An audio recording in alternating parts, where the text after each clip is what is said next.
circling above. Oh, just like that. We are. Boom. Yeah. Boom. That's boom is the thing. Yeah. So what happened to Yer? Boom Why is did we the thing. retire Yer? Yer? Because it's too much. And honestly, boom came from doing monologues. Like we kind of dropped the boom on when the beat drops. So the boom drops kind of perfectly. And then also it's like instead of a snap, it's like boom, we're here. Boom. And that's usually what I say. Boom, we're here, and then we go off. All right. I really appreciated the Yer. So, but it's all good. And it served its time. We did it for like a year. It did. So we're moving on to bigger, better things, right? So we're. But on your own podcast, yes. On your own podcast, you come up with your own. You fuck. I'm not going to use boom or Yer on my own. Okay. Use your own. Let's just go right into that. I guess so. We should probably explain a little bit of the absence of my presence on the other stuff, right? So let me do it, and then you're going to talk about what you do. Okay. So, and I'm going to give the whole backstory. Okay. So here's the deal. So the story of this podcast was Hearts and Minds Collective was supposed to be a health and wellness podcast because I was balls deep in health and wellness, and that kind of pigeonholed us. But it was a good start, and that started with Benny as the engineer, Benny as the producer and the engineer, and kind of support. Jesse as Jesse, which Jesse is still Jesse. And then I said, let's start another podcast. And we started doing it in Benny's house. And that was, Benny was again the engineer and kind of my support. And really, I'm so grateful to Benny because the only reason that I can do a podcast today on my own is because he supported me and like had my training wheels. Anyway, fast forwarding to the beginning of quarantine, Benny had his relapse, which I don't give a fuck if we're not. That's what happened. So Benny had his relapse, and he kind of had to fall back on the responsibilities of the podcast. So I took on the responsibilities, and that started with the quarantine episodes. I think it was quarantine 1 through like 15, and then all the guests that we did, I was doing those on my own. Then we started doing a few squadcasts via Zencaster. I was cutting all the clips. I was doing all the back end stuff, which I like doing, honestly. And let me give Benny props. If it wasn't for Benny, I wouldn't have the confidence to do any of that. So we needed Benny. I needed Benny. I still need Benny. First of all, Benny's my best friend. Let's say that first. Whether we do a podcast together, me and Benny talk every day about life, about our old ladies, about everything. So Benny and I are still hella close. But what was happening for me, I am the captain of a ship. I have worked by myself, and when I have a goal, I just go full steam ahead, and I have a vision for things. And if things aren't going along with that vision, I'm like, let's fucking change it. Me and with the addition of the monologues and the momentum with the guests, I put Benny in a position to do his own thing with Jesse. And it wasn't going smoothly. Things were not going smoothly. I started building resentment. I had resentment from a year ago from Benny not taking his recovery seriously. I had resentment towards Benny for bailing on the podcast because he wasn't feeling well. And then I had resentment towards Benny for the way he was showing up on the podcast. So this finally came to a head with one big argument. I did some step work on it. I made amends to Benny, and we finally came to the agreement. They said, like, hey, we're best friends. I don't want to sacrifice our friendship for a podcast. Especially for me, like the podcast is running and going smooth. Mm-hmm. The podcast is going. So, and again, let me throw it back. Shout out to Benny, because the only reason the podcast is able to exist is because Benny did all the behind the scenes work. I only started listening to the podcast 6 months ago. Before 6 months ago, I have not heard one podcast I did. I probably said awful things. Anyway, I don't think so here we are today. Here we are today, where Benny is now kind of the guest right now, and we're going to talk about what Benny's working on, some of the fears he's experiencing, and some of the dreams and ambitions. And I'll finish with this lastly. You know, when you have a dream, a good leader, which I'm trying to be a good leader, gets other people excited about their dream, and they want to fulfill roles within that dream. But when you're not getting paid and you're actually paying money, it's hard to keep people invested in your dream when it's not.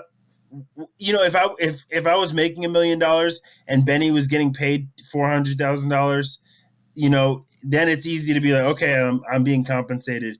But really, what I'm asking him and Jesse to do is let me run the show and also pay money to run the show. So that's a lot to ask people for. So the resolution that we came up with, it was now, and we're going to go into, I said, Benny, I want you to find your own dream, find your own niche, and I will do everything I can besides micromanage to support you in your dream.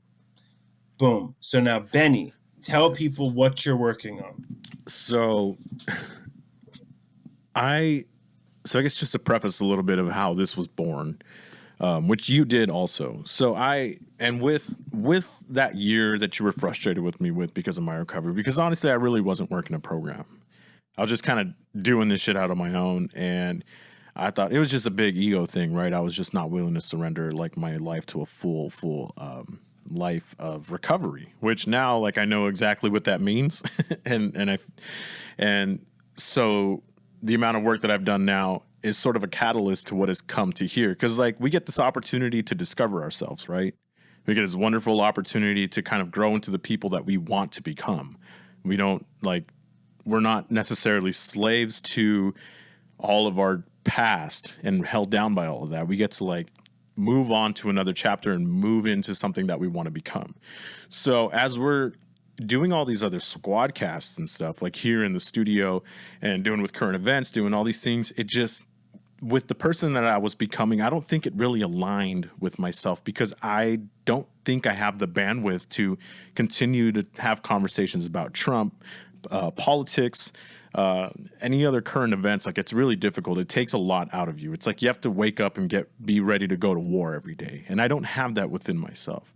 So as Eric and I were sort of talking about like these things and our direction with the podcast and our relationship, which at the end of the day, just like Eric, you mentioned, our relationship is the most important thing. I would much rather lose a podcast than lose my best friend. And that's just what we learn, how we grow into ourselves. Like the external things only get us so far, but relationships are some of the most important things that we want to continue to cultivate and continue to hold on to. And especially because our families are integrated with each other, right? And so now we're going to lose this beautiful thing that we've built up over like what, Eric, almost 3 years now, right? Yeah. And so as Eric and I were talking, and we had this idea in a meeting, probably like a month before this sort of happened, about this idea that I had called Barrio Corner. And, you know, room and board recording studios here that we do all of this out of. So shout out to them who have like really been a huge support, and the production to them has been above anything else that I could have expected. Room and board. Let me go into that really quick. Over the past 6 months, the quality and production of our podcast, and now not only our podcast, but I'm shooting commercials via Room and Board. I have other content creation. They're essentially becoming a content creation hub for me and for the Big Mood TV kind of movement and project. So shout out to them, because when I look at other people's podcasts, we are leaps and bounds ahead of the game. 100%. Where people are asking me like, what are you guys doing? And that is all Room and Board Yeah. productions. We're recordings. We are just coming here to. We're just showing up. Yeah. We're just showing up. So shout out to Room and Board for doing what they do. Absolutely, man. So without them, right, a lot of this stuff wouldn't be possible. So as we were sitting in a like a pre-show meeting, we were sort of bouncing ideas around, and this thing called Barrio Corner popped into my mind, and which is essentially like what we're here to talk about in a sense. So Barrio Corner is something that like we wanted to create, especially here in San Diego. So Barrio Corner is essentially a show. It's this time it's going to be mostly based on like on the YouTube platform, on the Big Mood TV platform, and it's going to have like performances, 2 to 3 song sets, and then we sit down afterwards to have like a podcast style interview.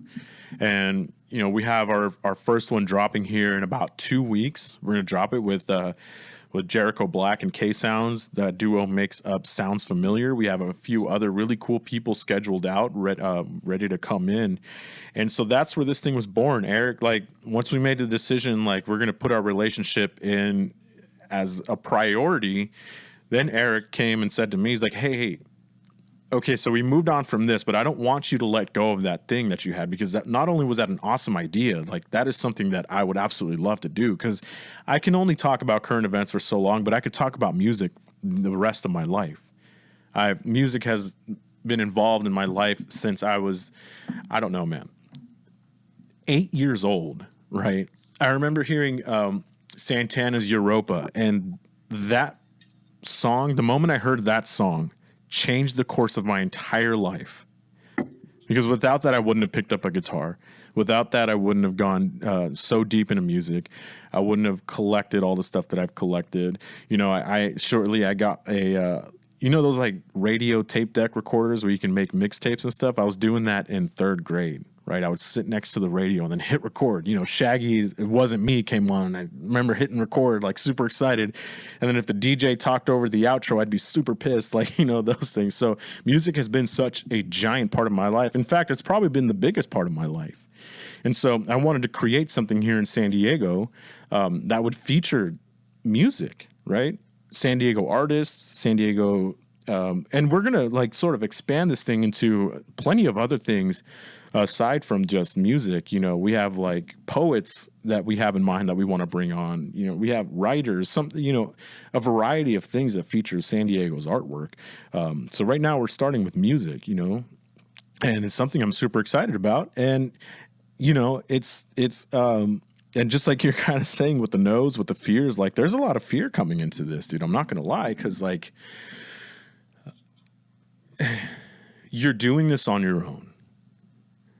Right, I'm taking this project on my own and sending out emails. I'm, you know, sending out messages, DMs, and you're getting a no response is to me worse than hearing a no. You know, because like at least saying no to me gives me a reason. Like, okay, then I can move on and close that and focus on something else. But getting a no response, man, those are tough. And removing your personal feelings out of these things are kind of hard too, because like this is something that I care about, and this is something that I also want to like feature with everybody else, with you, with Room and Board. Like I want everybody to benefit from something like this. And so it's hard, man. You know, there's certain aspects of this that are scary, because like there's some anxiety that sometimes gets in the way of like sending a message. And it's easier to sort of be like, oh shit, no, you know what? I got to clean up the house, and then like disregard sending a DM to somebody to try to get them to come onto a show. You know, yeah, man, there's some difficult things that goes on into doing this, but like at the end of the day, man, like, you know, you hear some silly stuff like, well, what's the worst they can say? No, right? And that's just something that's been repeating in my mind. It's like, you know what, dude, if they're going to say no or no response, like at least I'm doing my part to try to grow this thing. And eventually something will stick. And so eventually some things have stuck, dude. And so, you know, we have some cool people coming on, and but you know, I'm not gonna lie, man, taking on a project like this by yourself, And it's not necessarily by myself either, but like, you know, heading a project like this can be pretty taxing, I guess. You know what I mean? Yeah, it is challenging. It is challenging to hear no, and I just talked about this on the podcast that released on Tuesday. Dave Chappelle talked about a brittle spirit. Mm-hmm. If discouragement stops you from your dream, then your dream's not big enough. And that's a question that not only you, but I propose to anyone who wants to make a move in their life, whether it be to go on your own in business, whether it be in a breakup, whether it be any move that's big. You know, it takes a lot of courage. It takes a lot of courage, and how badly do you hear that shit? And that's motivation 101. How badly do you want it, right? Yeah. But it's those that kind of saying is an absolute truth. When you want to, like, for me, when it comes to this podcast, I don't give a fuck if anyone listens. Not even like, let me say this. I give a fuck 2%. 2%. Every once in a while I'll say, fuck, no, like, not, you know, I wonder how many people are listening. But the rest of the time, I'm like, I don't give a fuck. I'm doing what the fuck I want to do. And that's how things have to be when you're creating your own project. Yeah. And for you, that's a question that you have to ask yourself. I tell people this in recovery. Go home at night, and goes to everybody. Go home at night before you go to bed and ask yourself earnestly, is this what I want to do? Ask yourself, like, deep down, and don't just, because if you say on the surface, like when I ask people if they want to be sober, I say, hey, do you want to be sober? Are you ready to do anything it takes to be sober? Guess what they always say? They always say yes. They always say yes. Every time. Every time they're like, yes, I want to be sober. But when you're chasing your dreams, when you're making drastic life decisions, that needs to be in your ball sack. It needs to be, or in your you know, uterus female sac. reproductive part. Yeah. Your uterus sac. Yeah. It needs to be in your uterus. It needs to be from the bottoms of your feet to the top of your head. It needs to be in your heart that that's what you want to do. Otherwise, it doesn't fucking work, because unless you're some of those people, like, Instagram is very tricky. TikTok, Instagram, Twitch, you know, those things are very tricky because you can get popping very quickly. If you have a big fat ass, you can get popping very quickly, whether you have, or even if you're just very pretty, you can get popping very fast. I mean, girls are popping for just being regular. Just being regular. So that it's tricky. It's a mind fuck. It makes you believe like there's that comparative mind. That's one of my character defects. Why are they finding success and I'm not finding success? But you can't. Joe Rogan says that's a waste of thought. That's a waste of energy. Yeah. That is an absolute waste of energy. Why them, not me? Fuck all that. So if it go ahead. Go ahead. No, you finish it out. No, go ahead. Go ahead. So where I'm coming from with this thing, right? And I guess to sort of circumvent some of the Gary V rantings and whatever, right? is I want to help bands. I'm paying for them to come in essentially so that they have a tool to further their to feature themselves. This is a full professional production, right? You get audio that'll get mixed by some of the top guys in the industry, who I think, and I've been around a few, and these guys here are some of the top engineers and that I could find in San Diego. And audio and visual, right? So you come in, you have a 2 to 3 song set recorded and then also given to you. And then you have another way to feature yourself with video here of recording your set. And then all I ask, we come on, we do a podcast, we get to hear your story, hear who you are, what makes up this band, all this entails that makes you guys driving forward. We talk about music. We talk about essentially what we're talking about here, some of the fears, some of the regular stuff, the behind the scenes that goes on behind music, right? And then all I ask is that you plug the YouTube page for a while, and then I can turn all of this stuff over to you, right? So I love San Diego. I love the music scene in San Diego. So I'm like coming from a position that I want to help bands also, so it's not so much that I am looking to raise myself up, is I want to give these bands a platform and a hub to come to where they can use this as a tool for themselves. So that's really like a big driving force for me, because like, is it cool to have, is it going to be cool to build a successful show? Yes. But what really drives me what really keeps that drive is that I want to help bands, and whoever that is, dude. And we're not discriminating here, Then if that is your intention, if your intention is pure, then just follow the course, man. Yeah. Just follow the course. Take the nose. There's always going to be naysayers. There's always going to be haters. My brother told me that the other day. He's like, yo, there's always, actually, he didn't say this, but there's going to be, and I'm going to cut this clip right here. There's motherfuckers watching. There's motherfuckers watching me right now. There's motherfuckers watching this clip right now. Well said. Who are fucking, who are naysayers until I pop off. Until we pop off, then they're gonna be like, "Oh, I knew about fuck out of here." Yo, fuck out of here. Here's the crazy thing, right? Every single one of my homies, and maybe that's just because that's just the way I am, but every single one of my homies who wants to do something, I support them unconditionally, dude. Because I want. Some people are like that. Yeah. Some people are like that. I'm like that too. I'm really like that too. Like when because people tell me all the time, I started the podcast. I'm doing the podcast. Like asking me like, how do I do the podcast? And I've probably helped or given advice to 10 or 15 people about starting a podcast. And that is just my nature, is to be like, if I'm doing it, and if I can do it, you can do it. Yeah. But when it comes to like showing love, a lot of people aren't like that. A lot of people that's just because it's the feast or famine kind of thing. Oh, why does he get to do that and I don't get? Oh, who the fuck does he think he is?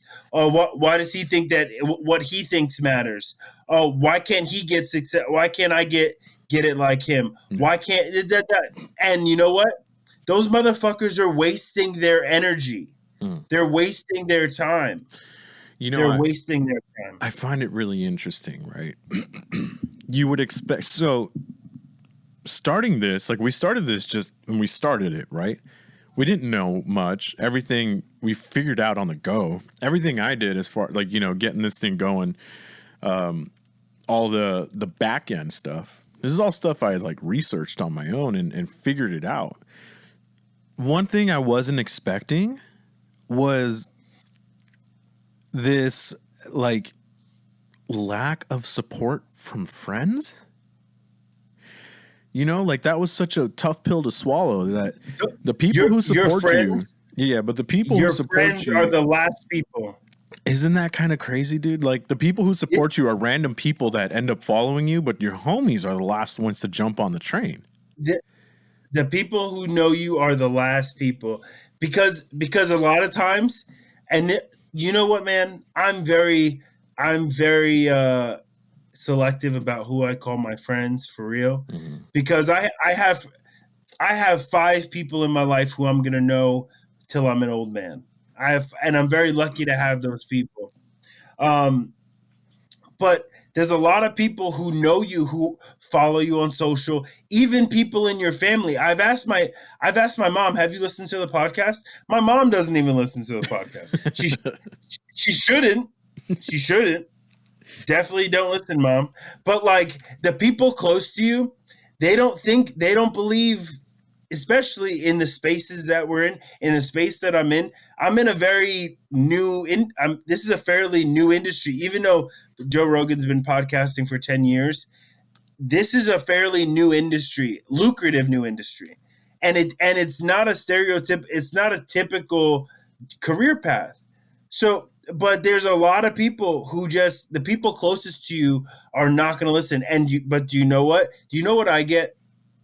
I get a lot of love, low key love, where people are like, yo, someone texted me and said, I am endlessly impressed with the messages that you provide. I had another person say, Eric, you are the best. You provide such a nuanced and quality insight that I haven't heard before. I had someone else say to me, Eric, when you get going, when you start talking and are in your flow, it's like you're speaking poetry. I have people who tell me shit like that, but do people like it and share it? Nah. No, they don't. No, they don't. Yeah. Because, but that's just how people are. That's just how people are. So I something like 2% of the time I take that personal, but fuck out of here. I love what I do. Yeah. Yet two podcasts ago, I had a full blown anxiety attack to the point where I was like, the only option is, like, my doctor had to give me sedatives. My doctor had to sedate me because I was so. I called you that day and you were ready to go to bed. It sounded like. Yeah, it's ready to go to bed. Yeah, you just sounded worn out, is what it sounded. Yeah, like.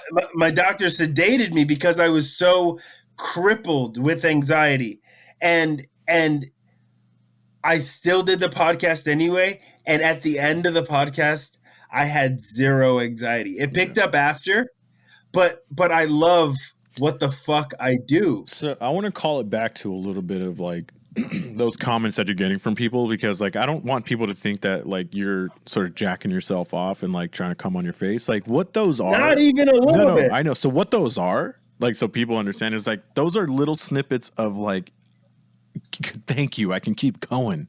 I can keep doing this thing. Yeah, let's keep it going. Just keep going. Yeah, dude. What you know what someone said to me yesterday? Someone said to me, "Yo, listen how crazy this is."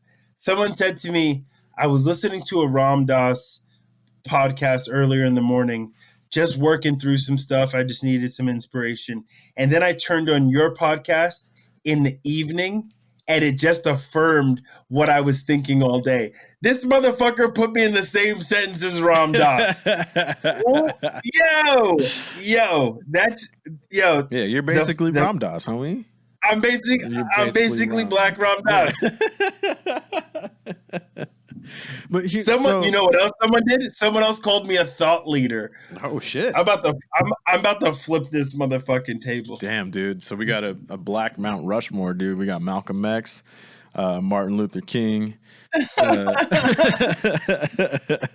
got Eric, and who else would you put up on your Mount Rushmore then?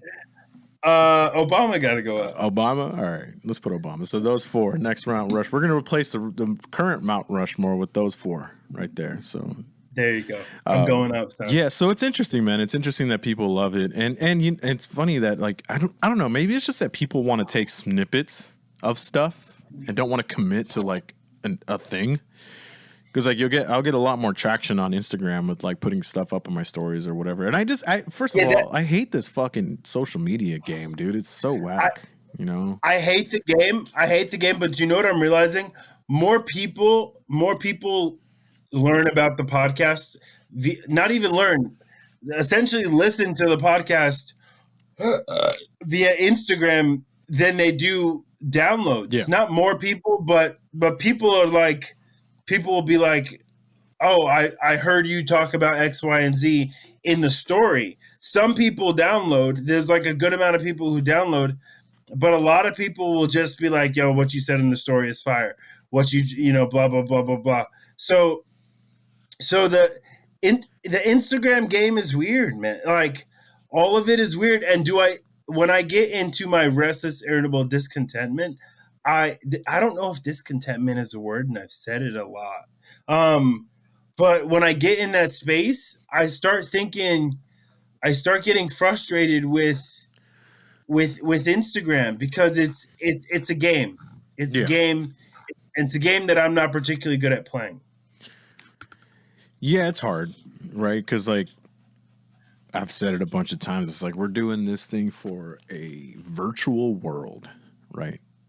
All of this exists strictly through our phones and our computers. That's the only medium that this exists on. And when it's off, right? You put your phone down, you close your phone, or you close your laptop. Like that, the portal to this virtual world is closed. And sometimes I feel like I'm doing so much just for this virtual portal. And it's a hard thing to sort of like align myself with, right? Because like I think like as myself, I've grown to like appreciate the things that are that are here in front of me, the relationships, the things I'm able to do, like how I feel, like all of these tangible things. And so it's like I'm putting all this effort into this portal, dude, that like, it can get turned off. It's a weird thing that we're living in, man. Like weird thing. I'm very grateful. Yeah. I'm very grateful that I am authentic everywhere, and you know me. Yeah, you know 100%. Me. The way I talk on this podcast, or the things that I say on the podcast, are things that I think. The things that I say in 12-step meetings are things that I think. The things that I say in all those places are things that I tell my partner or I talk about in therapy. Of course, I say ratchet shit when I'm with my friends. That's what the homies are for. That's what the homies are for. To be a little bit racist. Touch. No, but like, but I get to say I get to be free. So that's one thing I'm thankful about when it comes to social media. I'm not pretending to be anybody else. I just get to speak like myself. Yeah. Well, I mean, to speak to that, you're authentically consistent in everything. Like this is who you actually are. It's not like you put this on, right? Like which I can understand if people think that's a little bit different, but like, everything dovetails together in your life. This is who Eric is. This is actually Eric. The Eric that I talked to on the phone, this conversation that we're having right now, like this is a normal conversation that we have on the phone too. Like this is just how we actually are. But yeah, man, I mean, one of the things that like I admire the most is like this constant drive to just be better, which is tough to keep doing. Because like we reach a level of comfort, and especially now, I think it's super important. But like it's something that you've sort of led me in a way to do also, because you're also an example to me of like, when I went through all that shit like almost 6 months ago and stuff. Like you were actually a huge example to me of like what can be done. Because I was like, if this crazy motherfucker was able to get himself out of all of this through all of this other stuff too, like who's to say that I can't also? Right, you know what I mean. So I'm the goddamn Terminator, bro. Nothing is gonna kill me. It's weird, dude. Someone in my family found out that I was like molested and groomed as a kid, and it was just like, damn, how do you? I've made it through almost every hardship that you can make it through. Yeah, every bad thing that can happen has happened, and it's honestly made me better. And it's all provided insight into challenging and facing adversity. A lot of the adversity that I've dealt with in my life, I've created as well. So you've been on a tear about talking about amends and stuff lately this week, man. I've been seeing all of that. Yeah, man, because you know how good it feels to just fucking make things right. Yeah. And I was talking to my mom about it, and you've heard me say this. The things that I say on this podcast and the things that I do in life are essentially me yelling, "Hey world, please forgive me." That's essentially what I'm doing is just hoping that I put enough positive energy that I'll have peace and I can forgive myself for all the fucked up shit. So, at what point are you going to try to like move into that though? Like, I asked you a question like, do you think you're almost being too hard on yourself on trying to write all of these things that you're sort of keeping yourself down without like finding a little bit of freedom and knowing? Because like the person you are now, even the person that I met 2 or 3 years ago when you were still like really manic and didn't do the amount of work that you're doing now. Like that person that I met when we first met each other through our 12-step stuff is unrecognizable to who you are now. So Thanks. is there a place where like where you're just going to be able to just say, you know what, let me try Do you know to what? just move into. So there's a few answers. The There's psychological answers. I talked to my therapist on Monday and I said, I'm ready to heal from this. And she said, are you ready to talk about all of it? And that means I'm going to have to do essentially a fifth step and share all the fucked up shit that I did. Yeah. I'm going to have to share all that out loud and then begin that work. So there's that level of it. There's the Christian school of thought that if you turn your life over to, and I'm going to remove it from the Christian ideology. If I turn my life over to a spiritual life, then I'm almost absolved of all of my mistakes, right? Well, I am. As far as that school of thought, there's an understanding of forgiveness, but you're also there's if consequences do show up, you can't escape those. Yeah. So the emotional, like, because, and I'm going to be very honest right now. I am one of those, I'm tortured by this stuff. Yeah. I really am. Like and I'll share this. The day that I had that anxiety attack and had to be sedated and all that stuff, I was up since 2 a.m, 2 or 3 a.m, commiserating, ruminating, obsessing about the life that I lived in the past. I'm truly tortured by it. I wake up in the middle of the night, like having nightmares about the life that I lived. So I live the karmic consequences. I tell people it's not like I'm living my best life over here getting away with something. I'm tortured by it. And I don't know when it's gonna be let go, but I'm gonna. That's why I meditate to quiet those voices down that tell me all the terrible things. That's why I podcast, because it's a sense of a journal. It's a sense of a purpose. That's why I coach people. There's a sense of purpose. That's why I go to therapy. That's why I work so hard with my kids and love my kids so deeply and really try to play a strong role in their lives, hopefully to do a living amends. Yeah. And you know what? I've said on the podcast, maybe it's time to move on, but I just don't know what moving on looks like. You know, that's tough. I don't know what it looks like either, but like at least as far as karmic consequences, like, you know, I do believe there could be some, but I think there are also some that we sort of bring on in our own, because like there's sort of this sense of like that's what we know, just to keep beating myself up over these things, because it's almost like shedding some of my traumatic shit in the past. There's like a comfort, because it's like, who am I going to be without this identity of all of these traumatic things that I had in my past? Like, who am I going to be without that? And there's also like a responsibility in maintaining that and stuff, but I think what really needs to be spoken to, though, is like all of this work that we do just to appear regular in our lives, right? Like could you imagine me if without the work that I did, I'd be homeless shitting in my pants. You'd be homeless shit spraying on a fence somewhere and having. Yeah, I'd have, you know. But that's the thing that's the thing that we have to do, right? Just so and I think like, I don't know, maybe people don't know, or they do know, or I don't know, dude, because like so here's what it looks like to me, dude. It's like, or what it looks like to us, I should say, is like we wake up, I got to take my meds first thing. If I don't, my day might be fucked, right? And then obviously it would definitely be fucked. Yeah, so the prayer, then the meditation, the meetings, the step work that we do, and then like reaching out to other people, right? Being courteous to everybody, like making this conscious every moment effort almost to be opposite of what our natural instinct is to be, just to appear normal. And if we don't do those things, like our consequences are so much greater, right?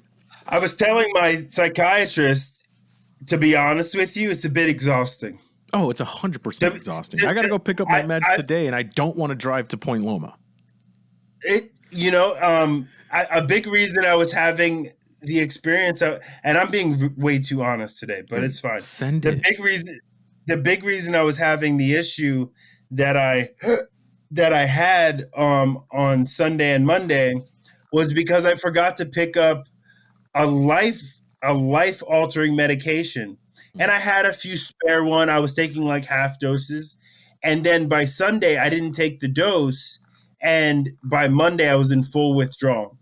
And and when I tell you, like, when I say it's exhausting, every I see I when it comes to when I talk about free healthcare, the reason I talk about wanting free healthcare is because there's people like me who are in the doctor's office 2 or 3 times a month. Hmm. I I was in, I saw my doctor on Monday, and I will see him again next week, and I will see him again the following week. I see a therapist three days a week. No, 3 months, three times a month. And when I say it gets exhausting that your brain is trying to kill you. Yeah. And I'm doing everything I possibly can. When I say everything, 12-step meditation, sensory deprivation, acupuncture, massage, medication, reading personal development books, exercise, diet, everything you possibly can do to stay well. Yo, but that's the thing that sort of adds this, like, where you can hear that there's a different perspective on stuff, because there's a lot of repeating of buzzwords that we hear, dude. But you think like it's almost like playing the blues, right, dude? You can only play the blues if you like earn your right, dude. And like this is kind of what comes with the context, because it brings us back full circle to like why you're able to do what you do is because you've gone through all of this. You've put every ounce of energy and every ounce of effort that you have to become normal so that you can speak about these things and learn from what has come through that. There's things that like, yeah, man, the toughest shit that I've gone through and made it out the other side. And like, to be honest, dude, there were times when I had no other option but to get out, dude. There was no other option. Like when I got my brain zapped from that relapse, like what was I gonna do, dude? I'm too much of a bitch to kill myself. I was like outside of reality in a psychosis, dude. I had a full mental breakdown, but like I had no other option but to just get through this, dude. And like I remember breaking down on my couch in front of you, dude, being like, I am in it, in the deepest part of in it. And even though I couldn't necessarily believe it, but like I knew that I was going to come out on the other side of this. I had no other option but to get through it and to get through this in the correct way. But it feels like the world is going to end. Dude. But when I came out of that is the shit that I absolutely learned the most out of. And that shit only comes through experience. So the stuff that we talk about, the stuff that we almost proselytize so much here, and it sounds, all of this other bullshit is because we've gone through it, dude. You think I want to be in a psych ward again? You think I want to start my life over? You think I want to put this strain on my wife? You think I want to? No. But at the same time, dude, the beautiful growth process that comes through this, dude, is a beautiful opportunity that like is fucking undeniable, right? And so the person that is on this microphone speaking to you, and you've seen this transformation, I guess, whatever, to use a buzzword, use something different, is like a different person than who you met 2 years ago, right? Definitely. And we'll finish with this because I got my oldest son, his dad's coming to pick him up. Hey, so tell that voice what up, Isaiah. What's up, dog? What's up, the beautiful thing about the life that I get to live and that you get to live, and the stories that are told on this podcast, the story that was told right before we recorded this one, we get to see fucking miracles. So to me, this is every day. I get to watch people go from homeless in Tijuana to beautiful women today. I get to watch prostitutes. I get to watch people who were in incestual cults. I get to watch people who have lost their children to CPS gain their families back and their children live thriving lives. my relationship gone from me as a cheating man, an abusive cheating man, emotionally abusive cheating man, to a father I am today. We get to live it. Mm-hmm. We get to live it. I get to see people come out of prison and raise their daughters. So to me, when I'm talking about personal development, motherfucker, we're in the hope business, son. That's all I'm like. We're in the hope business. And so if we talk about what this podcast is about, obviously I talk about aliens, obviously I talk about fitness and nutrition, but really this podcast is the hope business. Yeah. And just we're growing out here. I say it all the time. We're healing out loud. Mm-hmm. That's what we're doing here. Yeah, man. And we get to do it in front of a bunch of people, man, which can be tough, but fuck it, man. Fucking send it, fuck bro. It. If some girl can spread her cheeks online, who says we can't put this out there? Hey, I see your asshole. Just do porn. Just do it. Hey, you know what someone said? Like, oh, she does OnlyFans. She's got a side hustle. No, you do porn. You're a prostitute. You do porn. Like, let's not pretend OnlyFans is not a side hustle. You do porn. Oh, hey, speaking of which, I have another project that I'm working on that I wanted to plug real quick. Go ahead. So just like TikTok is getting banned, I heard that there's works of OnlyFans getting shut down also. So I'm partnering with some other people to start a new website that's sort of close to OnlyFans. It's called mydadleftearly.com. So keep an ear out for that because it's going to be launching here pretty soon. So mydadleftearly.com. So all the OnlyFans girls can come there. Dude, and hey, let me walk this back and let me say this. Let me walk this back. Hey, women, you're liberated. Show your puss. I support you. And someone asked me, like, what do you think of girls who walk around with their pussy out? Cool. I need that girl. Mm-hmm. We need that girl. Mm-hmm. She's doing the Lord's work. We need that girl. So I support you. Be sexual. Be free. You're equal. You deserve a happy, joyous, and free life. But let's not pretend what we're doing. This is what we're doing here. This is what we're doing. It's okay. It's okay. It's okay. And it's okay. Just do your thing. Anyway, let's wrap it up. All right. Oh, plug your new YouTube channel, bro. Hey, so YouTube channel is called Barrio Corner, right? Because we're doing it at Barrio Logan, and I want to show love to Barrio Logan, so it's called Barrio Corner. They're on YouTube. You can go to the Big Mood TV, right? That's our landing page, and you can find Barrio Corner and all the other channels that we're working on there too, right? Scroll down to the bottom. Barrio Corner will be right there. On Instagram, you can find us at Barrio Corner, just like that, right? There's a few things. We're banking up some few stuff, right? We're launching the Jericho Black and K Sounds Familiar duo here pretty soon within the next couple of weeks. We got some more people scheduled out, some really cool bands that I'm really excited to work with, dude. It's going to be so cool. And we're doing it out of here at Room and Board Recordings, man. So YouTube, Barrio Corner, Instagram at Barrio Corner. Find it there. Give it a follow. Give it a like. Give it whatever you want to do. Show some love and support, man. We got some awesome people coming on. Boom. And if you're listening, you can watch this podcast at Big Mood TV. Of course, my Instagram is Eric_Big Mood Coach. And the website is bigmoodcoach.com. Shout out to me for perfect branding. Shout out to me for shout out to me for brand continuity. All that shit goes unnoticed. Yeah. But shout out to my brand continuity. And shout out Grippy Socks. Can't forget to ever thank Grippy Socks for making this life possible. Shout out to Cornerstone in fucking Queens Village, dog. Shout out to Michael's House. Shout out to Four Winds Youth Treatment Center for the psychiatric. Shout out to my roommate who was a Hasidic Jew and he wouldn't take a shower for 5 days. Shout out. Shout out. All right. Yo, man, thanks for having me on. Love you. Probably talk to you later today anyways. And that's it, right? All right, we out. Vultures circling above. They're all in a piece, but they don't even know my name. Won't get even to swipe for the train. cloudy. Ride to the airport, gotta get right for the plane. Custom smell like kush. Wifey hand in the tish. Yes, and I got no shame. Some line to shine. With a broke if you got no game.